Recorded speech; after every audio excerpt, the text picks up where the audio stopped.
Hi students, കഴിഞ്ഞ ക്ലാസ്സിൽ നമ്മൾ factors influencing the distribution of ടെമ്പറേച്ചറിൽ വിൻഡ് വരെയാണ് ഡിസ്കസ് ചെയ്തത്. ഫസ്റ്റ് ചാപ്റ്ററിലുള്ള ഒരു സബ് പോർഷനായിരുന്നു അത്. ഈ ക്ലാസ്സിൽ നമ്മൾ ഡിസ്കസ് ചെയ്യാൻ പോകുന്നത് global distribution of temperature, then water in the atmosphere എന്നീ രണ്ട് ടോപ്പിക്സാണ്. ഓക്കെ, ഇപ്പോൾ നിങ്ങൾ ഒരു പിക്ചർ കാണുന്നുണ്ടോ? എർത്തിൻ്റെ സർഫസിലുള്ള ടെമ്പറേച്ചറാണ് ഈ സ്മൂത്ത് കർവ്ഡ് ലൈൻസ് റെപ്രസെൻ്റ് ചെയ്യുന്നത്. ഈ ലൈൻസിനെ നമ്മൾ എന്ത് പേരിലാണ് വിളിക്കുന്നതെന്ന് കഴിഞ്ഞ ക്ലാസ്സിൽ ഡിസ്കസ് ചെയ്തിട്ടുണ്ടായിരുന്നു അല്ലേ? ഓർമ്മയുണ്ടോ എന്താണെന്ന്? The imaginary lines connecting places having equal atmospheric temperature are called isotherms. അപ്പോൾ ഈ കർവ്ഡ് ലൈൻസിനെ പറയുന്ന പേരാണ് ഐസോതേംസ്.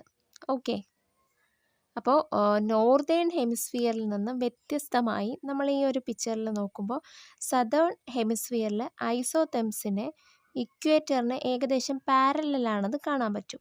അപ്പോൾ ഇതിൻ്റെ കാരണം എന്താണെന്ന് ആദ്യം നമുക്ക് നോക്കാം. During summer high temperature prevails over the land compared to the sea and during winter the condition is reversed. അതായത് വേനൽക്കാലത്ത് കടലിനെ അപേക്ഷിച്ച് കരയിൽ ഉയർന്ന ടെമ്പറേച്ചറും ശൈത്യകാലത്ത് കുറഞ്ഞ ടെമ്പറേച്ചറുമാണ് അനുഭവപ്പെടുന്നത് അല്ലേ? The bending of isotherms in due to the differential heating of land and water. കരയും കടലും വ്യത്യസ്തമായി ചൂടുപിടിക്കുന്നത് കൊണ്ടാണ് ഐസോതേംസ് ഇങ്ങനെ ബെൻഡ് ചെയ്ത രീതിയിൽ വരയ്ക്കപ്പെട്ടിരിക്കുന്നത്. അതുപോലെ തന്നെ സമ്മർ സീസണിലെയും വിൻ്റർ സീസണിലെയും വെതർ മാപ്പ് പരിശോധിക്കുകയാണെങ്കിൽ അതിലും ഈ ഐസോതേംസ് വ്യത്യസ്തമായിരിക്കുന്നത് കാണാൻ പറ്റും. It is the fluctuation in the atmospheric temperature that leads to the atmospheric phenomena like pressure variations, wind, cloud and precipitation. Atmospheric ടെമ്പറേച്ചറിൽ ഉണ്ടാകുന്ന വ്യത്യാസങ്ങളാണ് പ്രഷർ വേരിയേഷനും വിൻഡ്, ക്ലൗഡ്, പ്രസിപ്പിറ്റേഷൻ തുടങ്ങിയവയ്ക്ക് കാരണമായി തീരുന്നത്. Water content in the atmosphere significantly influences the atmospheric phenomena. അതായത് atmospheric ഫിനോമിനയെ സ്വാധീനിക്കുന്ന ഒരു ഘടകം ഏതാണ്? അന്തരീക്ഷത്തിലെ വാട്ടർ കണ്ടൻ്റ് ആണ്. അപ്പോൾ നമുക്ക് അടുത്തതായിട്ട് വാട്ടർ ഇൻ ദ അറ്റ്മോസ്ഫിയർ എന്ന ടോപ്പിക്ക് നോക്കാം. Water content in the atmosphere is called humidity. അന്തരീക്ഷത്തിലുള്ള വാട്ടർ കണ്ടന്റിനെ ഹ്യൂമിഡിറ്റി എന്നാണ് പറയുന്നത്. ഈ ഹ്യൂമിഡിറ്റി എല്ലായിടത്തും ഒരുപോലെ തന്നെ ആയിരിക്കുമോ? വ്യത്യസ്തമായിരിക്കും അല്ലേ? അതുപോലെ തന്നെ വ്യത്യസ്ത സമയങ്ങളിലെ ഹ്യൂമിഡിറ്റിയും വ്യത്യസ്തമായിരിക്കും. The actual amount of water present in the atmosphere is called absolute humidity. അറ്റ്മോസ്ഫിയറിലുള്ള വാട്ടറിൻ്റെ യഥാർത്ഥ അളവിനെ അബ്സല്യൂട്ട് ഹ്യൂമിഡിറ്റി എന്നാണ് പറയുന്നത്.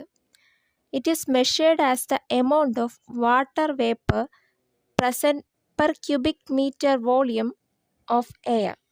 അതായത് ഒരു ക്യൂബിക് മീറ്റർ എയറിൽ എത്ര ഗ്രാം വാട്ടർ വേപ്പർ ഉണ്ടെന്ന് അതിനടിസ്ഥാനമാക്കിയാണ് അബ്സല്യൂട്ട് ഹ്യൂമിഡിറ്റി മെഷർ ചെയ്യുന്നത്. There is a limit to the amount of water vapor the atmosphere can hold at a certain temperature. അതായത് ഒരു നിശ്ചിത ടെമ്പറേച്ചറിൽ നിന്നുകൊണ്ട് അറ്റ്മോസ്ഫിയറിന് ഹോൾഡ് ചെയ്യാൻ കഴിയുന്ന വാട്ടർ വേപ്പറിന് ഒരു പരിധിയുണ്ട് അല്ലേ? The stage at which the atmosphere is fully saturated with water is termed as saturation level. അറ്റ്മോസ്ഫിയറിൽ മൊത്തമായിട്ട് വാട്ടർ കണ്ടൻറ്റ് അല്ലെങ്കിൽ ആ ഒരു വാട്ടർ വേപ്പേഴ്സിന് വരുന്ന ഒരവസ്ഥ, ആ ഒരവസ്ഥയെ നമ്മൾ സാച്ചുറേഷൻ ലെവൽ എന്നാണ് വിളിക്കുന്നത്. When the atmosphere become saturated condensation begins. Atmosphere saturated ആകുന്നതോടുകൂടി കണ്ടൻസേഷൻ പ്രോസസ്സ് ആരംഭിക്കുന്നു.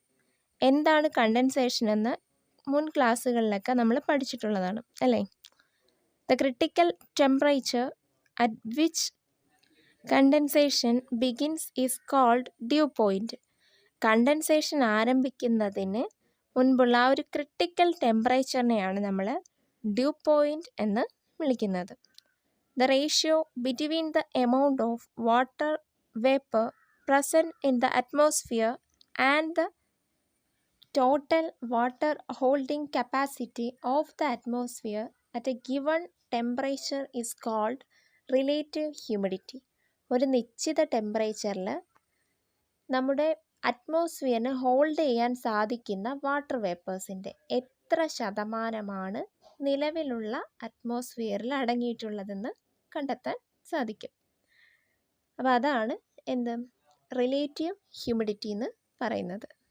It is usually expressed in percentage. സാധാരണയായിട്ട് നമ്മൾ റിലേറ്റീവ് ഹ്യൂമിഡിറ്റി കാണുന്നത് പെർസെൻറ്റേജ് ലെവലിലാണ്. For example, if the absolute humidity is half of the total water holding capacity of a particular temperature, then the relative humidity will be 50%. അതായത് നമ്മൾ ഒരു നിശ്ചിത ടെമ്പറേച്ചറിൽ അറ്റ്മോസ്ഫിയറിന് hold ചെയ്യാൻ സാധിക്കുന്ന വാട്ടർ വേപ്പറിൻ്റെ പകുതിയാണ് അബ്സല്യൂട്ട് ഹ്യൂമിഡിറ്റി എങ്കിൽ റിലേറ്റീവ് ഹ്യൂമിഡിറ്റി 50% ആയിരിക്കും. ഇനി നമുക്കിതെങ്ങനെയാണ് കാൽക്കുലേറ്റ് ചെയ്യുന്നതെന്ന് നോക്കാം. ഒരു ഇക്വേഷൻ നിങ്ങൾ കാണുന്നില്ലേ? Relative humidity is equal to absolute humidity divided by total water holding capacity of the atmosphere at that particular temperature into 100.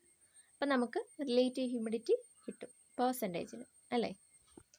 Relative humidity is measured using the instrument called wet and dry bulb thermometer. അതായത് wet and dry bulb thermometer എന്ന് പറയുന്ന ഒരു ഉപകരണം, അതാണ് നമ്മൾ relative humidity കണക്കാക്കാനായിട്ട് use ചെയ്യുന്നത്. അപ്പോൾ നമ്മൾ ഈ ക്ലാസ്സിൽ പ്രധാനമായിട്ടും 2 സബ് ടോപ്പിക്സ് ആയിരുന്നു ഡിസ്കസ് ചെയ്തത്. ഏതൊക്കെയാണത്? ഗ്ലോബൽ ഡിസ്ട്രിബ്യൂഷൻ ഓഫ് ടെമ്പറേച്ചറും അതോടൊപ്പം തന്നെ വാട്ടർ ഇൻ ദ അറ്റ്മോസ്ഫിയറും. ഇതിൻ്റെ കൂടുതൽ ഡീറ്റെയിൽസ് അടുത്ത ക്ലാസ്സിൽ നമുക്ക് ഡിസ്കസ് ചെയ്യാം. തൽക്കാലം ഇന്നത്തെ ക്ലാസ് നമുക്ക് വൈൻഡപ്പ് ചെയ്യാം. ക്ലാസ് എല്ലാവർക്കും മനസ്സിലായിട്ടുണ്ടെന്ന് വിചാരിക്കുന്നു. Thank you.